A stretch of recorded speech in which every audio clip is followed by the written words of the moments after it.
Hello everyone, welcome to Chetan Bharat learning and welcome to another MCQ series on environment. अभी तक हम लोग different 4 lectures कर चुके हैं जिनमें हम लोगों ने बायोडाइवर्सिटी, इकोलॉजी, आपके biosphere reserves, protected area network, इनके बारे में MCQs करे हैं। आज हम करेंगे MCQs regarding the climate change. जो भी कन्वेंशंस हैं, जो भी इसके रिगार्डिंग टॉपिक्स हैं, उनको हम कवर करेंगे थ्रू MCQs। शुरू करेंगे with our first MCQ। First है the maximum concentration of ozone is found in which of the following? Troposphere, mesosphere, stratosphere या एक्सोस्फेयर। ये जो है सारे के सारे आपके एटमॉस्फेयर के एरियाज हैं। पहले ट्रोपोस्फेयर आता है, फिर स्ट्रेटोस्फेयर है, फिर मीजोस्फेयर है एंड लास्ट में आपका एक्सोस्फेयर है। यही 4 की हमारी रिकॉग्निशन है। ट्रोपोस्फेयर के बाद स्ट्रेटोस्फेयर, जिसमें अराउंड 15 to 35 किलोमीटर का ऐसा एरिया है फ्रॉम द ग्राउंड, 15-35 किलोमीटर, जहां पर ओजोन की जो कॉन्सेंट्रेशन है वो सबसे ज्यादा मैक्सिमम है। ठीक है, तो ये ओजोन जो है आपका O3 सबसे ज्यादा पाया जाता है आपका स्ट्रेटोस्फेयर में। तो option C is the answer. अगर आपको किलोमीटर वाइज चाहिए तो पता होना चाहिए 15 से 35 किलोमीटर पर मैक्सिमम कॉन्सेंट्रेशन ऑफ ओजोन है। ठीक, next, which of the following countries was the largest emitter of CO2 in 2021?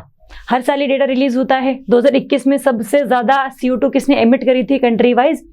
Option है चाइना, USA, इंडिया या फ्रांस। आंसर है आपका ए, चाइना।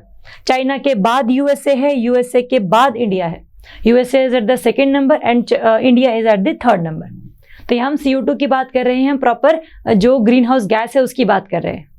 ठीक, तो option A is the answer.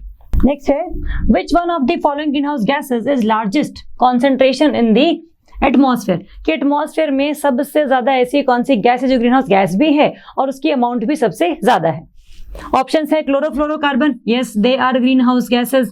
Nitrous oxide N2O, yes it is a green house gas. Carbon dioxide, ये भी CO2 present है atmosphere में। मीथेन CH4, ये भी ग्रीन हाउस गैस है। बट इन चारों में से सबसे ज्यादा कौन सी है? It is CO2। क्योंकि CO2 अगर हम बात करें अर्थ के एटमॉस्फेयर का, सबसे पहले आपका नाइट्रोजन गैस है, फिर ऑक्सीजन गैस है, फिर आपका आर्गन गैस है, देन 4th नंबर पर आता है आपका CO2। तो 4th नंबर पर CO2 है। बाकी सब ये जो है CO2 हमारे पास नेचुरली भी है और मैन मेड भी है, इसलिए ज्यादा अमाउंट है इसकी। बाकी सब जो है हमारे पास नॉर्मली मैन मेड है। अगर हम नेचुरल की बात करें तो बहुत कम अमाउंट इनकी ऑलरेडी प्रेजेंट है। तो option C, carbon dioxide is the answer. Next, it is reported that there is an ongoing decrease in the pH value of ocean water because of global warming. It happens due to, इसको हम कहते हैं जब किसी भी चीज की pH की वैल्यू कम होनी शुरू हो जाती है, उसको हम कहते हैं एसिडिफिकेशन। क्योंकि lower value of pH leads to acidity, है ना। तो ये है आपका ओशन का pH लेवल कम हो रहा है, तो this phenomena is called the ocean acidification. ये ऐसा क्यों होता है? क्योंकि ओशन का जो पानी है उसमें जितना ज्यादा CO2 कैप्चर होगा, है ना, उतना ही ज्यादा H2O और CO2 के बीच में रिएक्शन होगी। वो बनाएगा आपका H2CO3। ये टूटेगा आपका H positive plus HCO3 negative में, और ये टूटेगा आपका ultimately H positive plus CO3 2 negative में। दिस इज द इक्वेशन जो कि आपकी होती है इन दी ओशन वाटर। अगर ज्यादा अमाउंट ऑफ CO2 आ जाए तो ये इक्वेशन जो है ज्यादा अमाउंट में होने लग जाएगी, और जहां पर H पॉजिटिव की अमाउंट जो है वो बढ़नी शुरू हो जाती है। जितना ज्यादा ओशन में H पॉजिटिव रहता है, किसी भी लिक्विड में जितना ज्यादा H पॉजिटिव रहेगा उतना ही ज्यादा हम बात करते हैं कि उसकी pH की वैल्यू कम है।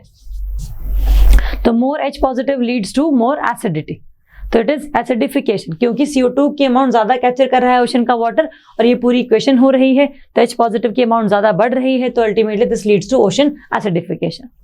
इसके ऑप्शंस देख लेते हैं अब। It larger uptake of CO2 by ocean water, ठीक बात है। जितना ज्यादा CO2 आएगा उतनी ज्यादा रिएक्शन होगी, उतना ज्यादा आपका H पॉजिटिव बनेगा।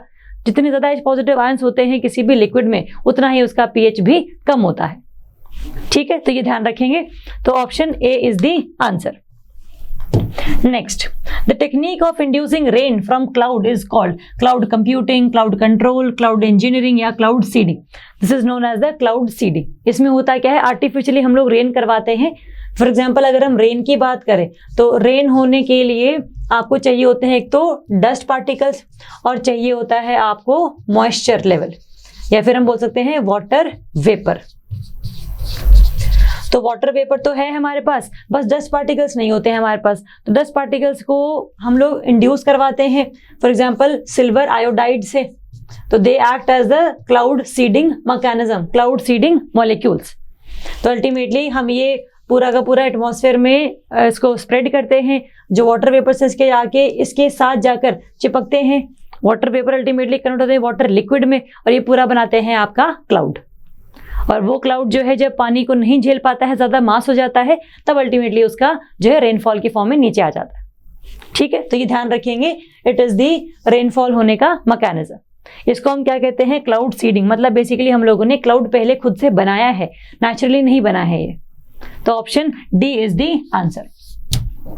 Next, with reference to the intergovernmental panel on climate change IPCC, consider the following statement. देखो IPCC एक काइंड ऑफ आपकी ऑर्गेनाइजेशन है जो क्लाइमेट चेंज के रिगार्डिंग रिपोर्ट्स को रिलीज करती रहती है। IPCC was established by the UNEP and WMO। Yes, it is right, UNEP और WMO दोनों मिलकर 1988 में इन्होंने IPCC बनाई थी, जो कि क्लाइमेट चेंज के रिगार्डिंग रिपोर्ट्स रिलीज करती है। Second, IPCC carries out its own research activities in climate change and monitors climate related phenomena। देखो ये जो है जितने भी डेटाज हमारे पास अवेलेबल हैं ऑलरेडी, उनको करती है एनालाइज और उसके बाद निकालती है अपनी खुद की रिपोर्ट। तो ये खुद रिसर्च नहीं करती है, ऑलरेडी रिसर्च डेटा को यूज करके एनालिसिस निकाल कर अल्टीमेटली क्रक्स प्रेजेंट करती है। तो it does not carries out its own research. तो this statement is wrong. First वाली सही है, सेकंड रॉन्ग है। पूछा क्या है आप लोगों से करेक्ट, तो आंसर रहेगा आपका A1 ओनली। तो option A is the answer. ठीक, next, which of the following are the outcome of the UNFCCC, United Nations Framework Convention on climate Change. Options आपके Montreal Protocol, Bonn Convention, Nagoya Protocol, Cartagena Protocol या फिर Kyoto protocol.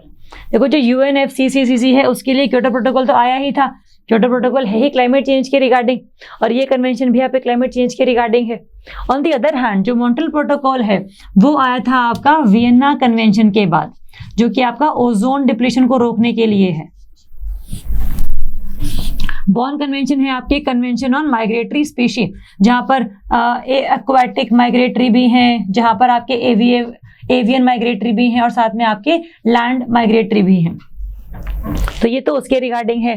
Nagoya protocol और कार्टेगेना protocol हैं आपके दोनों के दोनों ही CBD के अंदर, कन्वेंशन ऑन बायोडाइवर्सिटी, है ना। तो ये बायोडाइवर्सिटी का क्लाइमेट चेंज के रिगार्डिंग नहीं था, तो ध्यान रखेंगे इसको। ये वियना कन्वेंशन है, ये CMS है, ये आपका CBD है, क्योटो है सिर्फ और सिर्फ जो आपका UNFCCC के अंदर है।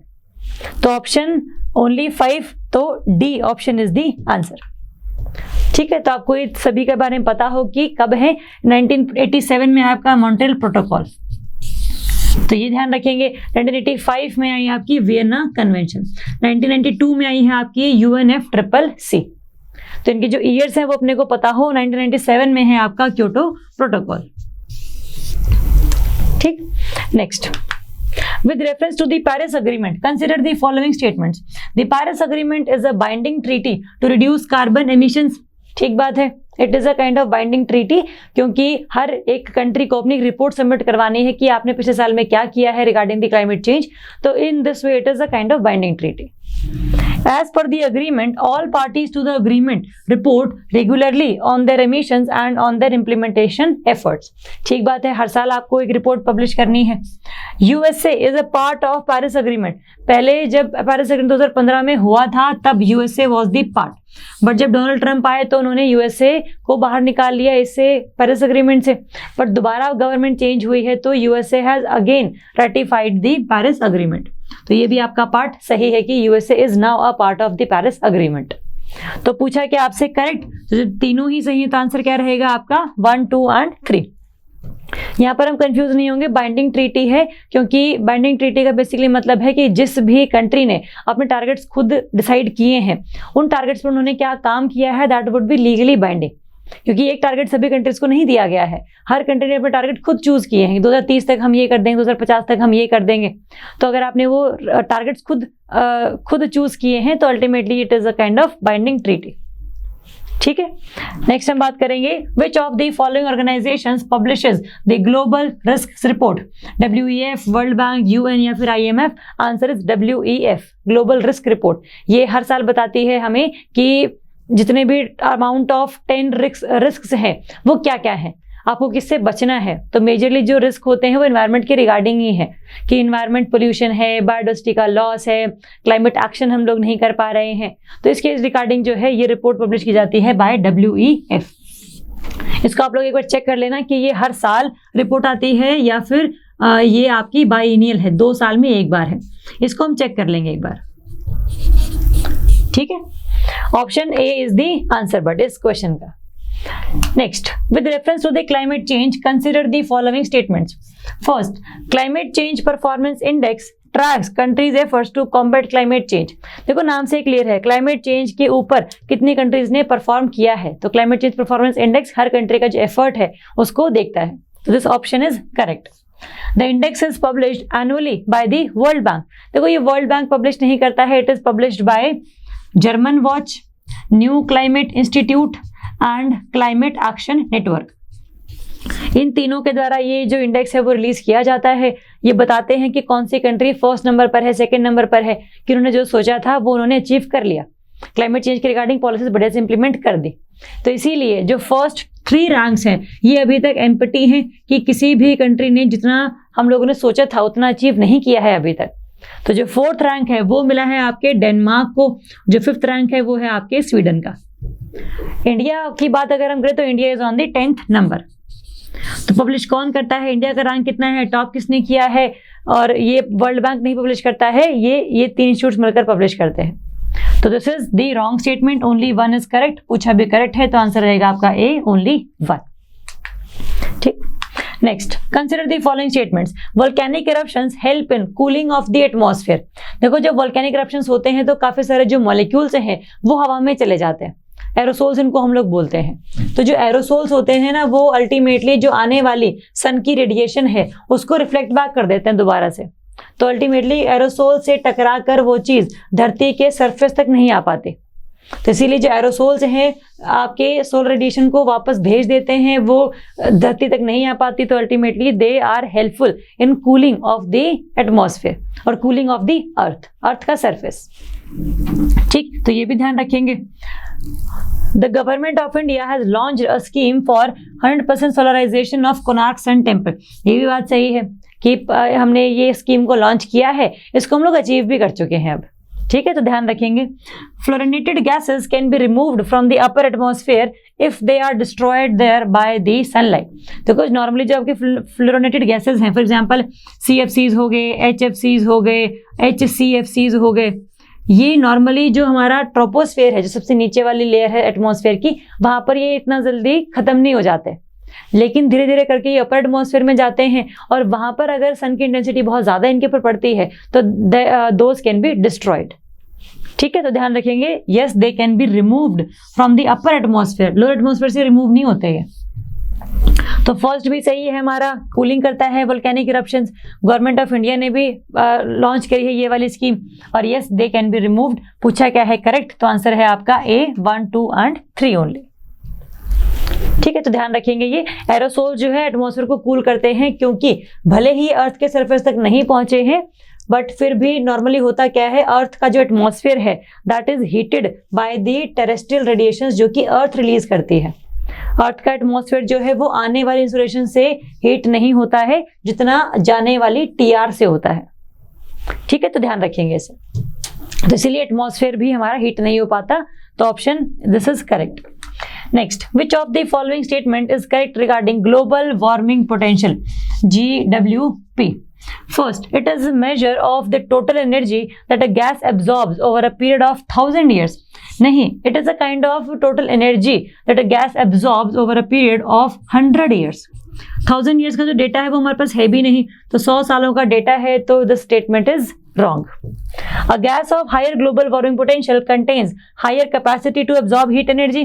ठीक बात है, नाम से ही क्लियर है, किसी भी गैस का पोटेंशियल कितना है कि वो ग्लोबल वार्मिंग कितना कर सकती है ना। तो ग्लोबल वार्मिंग कितना कर सकती है, इसका मतलब कितना ज्यादा अमाउंट ऑफ हीट एनर्जी वो एब्जॉर्ब कर सकती है।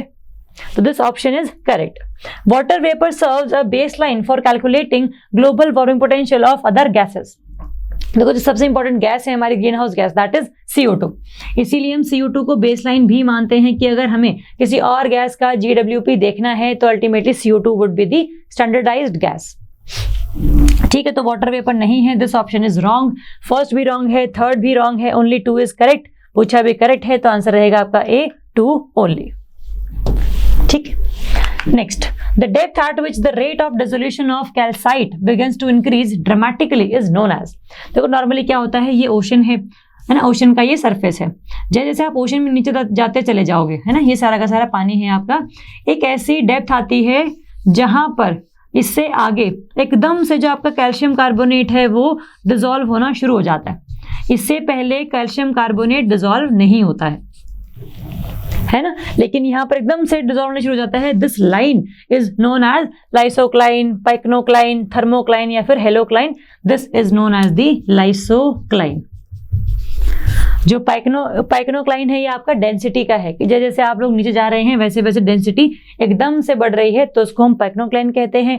थर्मोक्लाइन है आपका टेम्परेचर डिक्रीज, कि जैसे ही आपने इस लाइन को क्रॉस किया वैसे टेम्परेचर एकदम से ड्रास्टिकली डिक्रीज कर गया. हेलोक्लाइन है आपका रिगार्डिंग दी सैलिनिटी, कि एकदम से नीचे आप गए, सैलिनिटी जो है आपकी बढ़नी शुरू हो गई.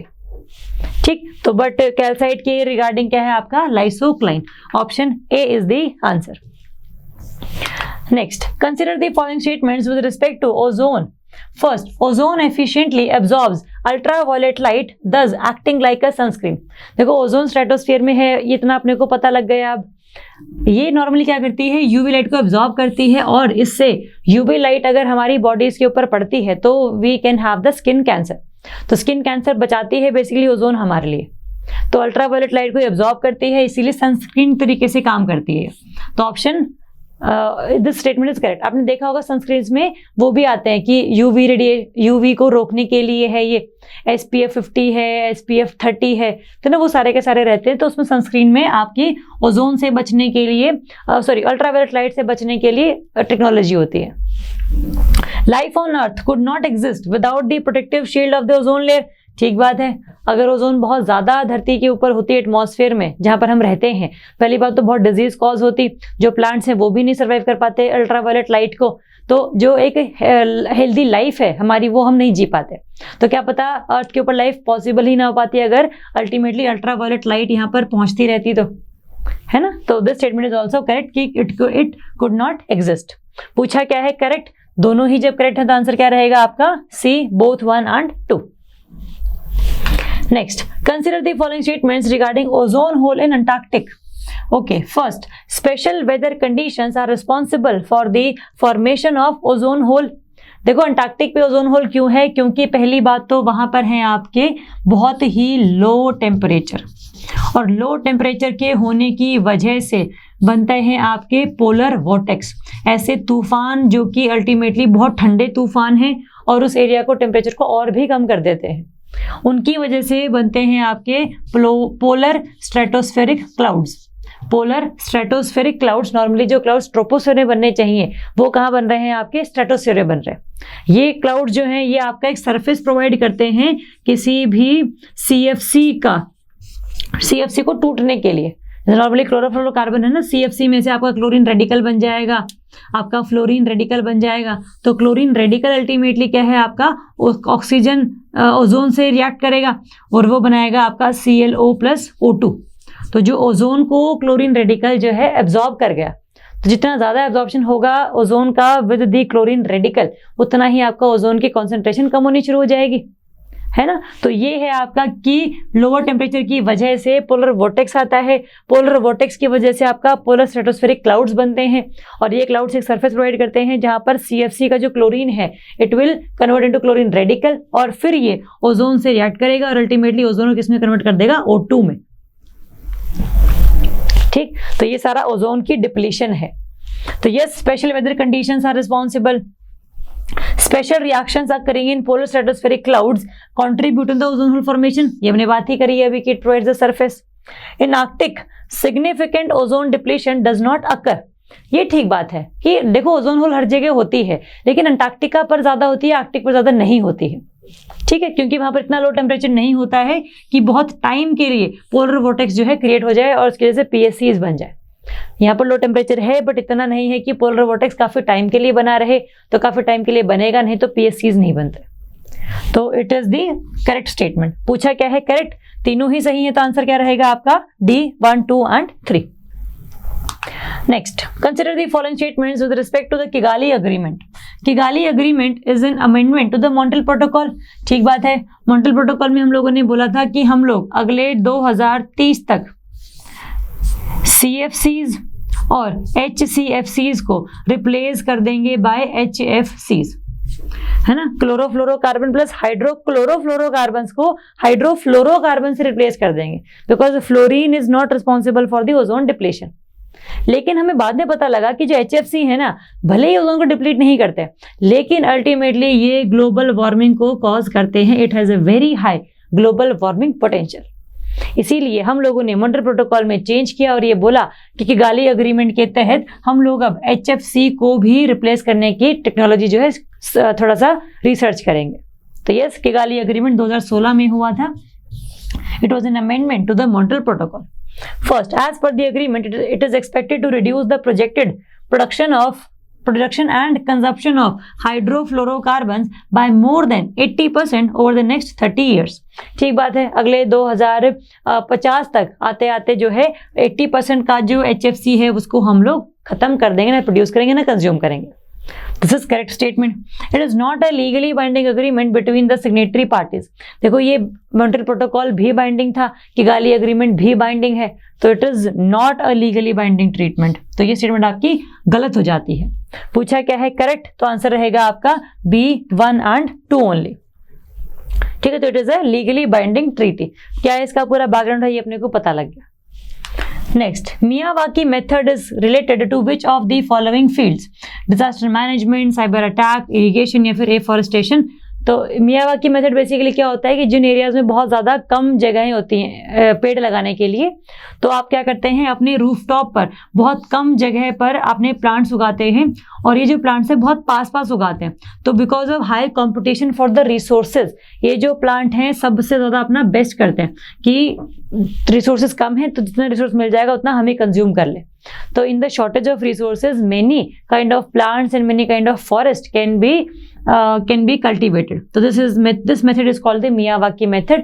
ये आपका एफॉरेस्टेशन भी और अर्बन फॉरेस्टेशन के रिगार्डिंग भी आप इसको पढ़ सकते हैं। जहाँ पर जगहें कम होती हैं पेड़ों को लगाने के लिए, तो ज़्यादा पेड़ आप लगा देंगे तो कंपटीशन में जो पेड़ हैं अपना बेस्ट करने की कोशिश करते हैं। तो option D is the answer. Next, which of the following statements are correct regarding carbon credit? Carbon credit is a tradable certificate or permit representing the right to emit 1 ton of carbon or carbon dioxide equivalent। ठीक बात है कि एक carbon credit अगर आपके पास है तो आपके पास ये राइट है कि you can emit 1 ton of carbon और CO2 equivalent. This option is correct. Carbon credit concept is a part of Kyoto Protocol। ठीक बात है, क्योटो प्रोटोकॉल में ही क्लाइमेट चेंज की बात की गई है, इसी में ही कार्बन क्रेडिट्स की बात की गई है कि हर किसी कंट्री को हमने CC प्रोवाइड कर दिए, और अल्टीमेटली अगर आप उसको नहीं फुलफिल कर पाते हैं तो अगेंस्ट वो आपके जो है अगेंस्ट कंट्री या फिर आपके जो पॉइंट्स हैं वो कम हो जाते हैं। तो हर कंट्री को ज़रूरी है कि जितने भी CC दिए हुए हैं उसी के अंदर ही आपको इतना एमिशन करना है। ठीक, The trading of carbon certificates takes place on 2 stock exchanges, the National Stock Exchange and the Bombay Stock Exchange। देखो, 2 स्टॉक एक्सचेंज पर होता है इसका ट्रेड कि किसी कंट्री ने अपने सारे जो कार्बन क्रेडिट्स हैं वो यूज़ कर लिए, वो और भी एमिट कर रहे हैं कार्बन को, तो उनको और CC चाहिए हैं, तो वो किसी और कंट्री से ले लेते हैं जिन्होंने अपना अभी टारगेट अचीव नहीं किया है ना। उनके पास 100 थे, उनके पास 50 ही यूज़ हुए अभी तक, तो एक्स्ट्रा 50 में से 20 उन्होंने इस कंट्री को दिए थे जिसने अपने 100 के 100 ही पूरे खत्म कर दिए थे, है ना। तो ये सर्टिफिकेट जो है इस तरीके से ट्रेडेबल है, ट्रेड होता रहता है इनका। तो ये आपका यूरोपियन क्लाइमेट एक्सचेंज और आपका शिकागो क्लाइमेट एक्सचेंज पर ही जो है ट्रेडेबल है। यूरोपियन क्लाइमेट एक्सचेंज और शिकागो क्लाइमेट एक्सचेंज अभी 2 ही हैं। ठीक है, तो ये ध्यान रखेंगे। तो आपके तीनों ही सही हैं, तो ऑप्शन रहेगा आपका 1, 2 एंड 3। नहीं, थर्ड तो गलत है ना, ये इसमें नहीं है, तो आंसर रहेगा आपका ए, 1 एंड 2 ओनली। देखो अभी शिकागो और यूरोपियन तो है ही है, साथ में ना अभी चाइना का भी एक स्टॉक एक्सचेंज है जिस पर ये ट्रेडेबल है टेम्पररीली, बट ये स्टेटमेंट तो कम से कम गलत है ना, तो ध्यान रखेंगे कि only 1 and 2 is the answer. इसको आप चेक भी कर लेना कि अभी चाइना परमानेंटली ऐड हो चुका है कि नहीं हो चुका है। चलो next, consider the following statements. Green carbon is the carbon stored in the plants and soil. ठीक बात है, नाम ही क्योंकि ग्रीन है तो ऐसा कार्बन जो कि आपका प्लांट्स और सॉइल में है। Blue carbon is the carbon stored in industrialized forests that are logged commercially for their wood. Blue carbon basically नाम से ही क्लियर है कि ऐसा कार्बन जो कि ओशंस के अंदर स्टोर्ड है। This statement is wrong. पूछा क्या है इज करेक्ट, तो only 1 A option is the correct one. ठीक, तो option A is correct. Next, consider the following statements. Carrying capacity of the environment is the population size the environment can sustain with available resources in the environment. ये ठीक बात है कि जितना आपका population का साइज कोई भी इकोसिस्टम झेल पाए विदाउट बीइंग बर्डन्ड, उसको हम कहते हैं कैरिंग कैपेसिटी। उससे ज़्यादा अगर आप काम करोगे तो फिर जो नेचर है वो अपने रिसोर्सेज में थोड़ा सा कम होना शुरू हो जाती है, क्योंकि आप बहुत जल्दी रिसोर्सेज को यूज़ कर रहे हैं, तो हम उतना आपको कैरी नहीं कर सकते हैं, तभी या तो डिजास्टर्स आते हैं या फिर डिजीज कॉज होती हैं बाय नेचर। तो yes, this statement is correct. Ecological overshoot is the condition of population that surpasses it's carrying capacity, कि जितना अर्थ कैरी कर सकती थी उससे ज़्यादा अगर आप उसके ऊपर बर्डन कर दोगे, लोड डाल दोगे, तो ultimately that phenomena is called the ecological overshoot. ठीक है, तो ये स्टेटमेंट भी आपकी सही है। पूछा क्या है, अबव इज इनकरेक्ट, तो दोनों ही सही है, तो इनकरेक्ट कोई भी नहीं है, तो option D neither 1 nor 2 is the option, तो option D is the answer. ठीक है, तो यहाँ पर हमारे खत्म होते हैं क्लाइमेट चेंज, ओजोन डिप्लेशन के ऊपर कुछ एमसीक्यूज। अगली बार हम मिलेंगे, कुछ और एमसीक्यूज को डिस्कस करेंगे। इसमें आपको कोई भी डाउट है तो आप कमेंट कर सकते हैं। Thank you so much.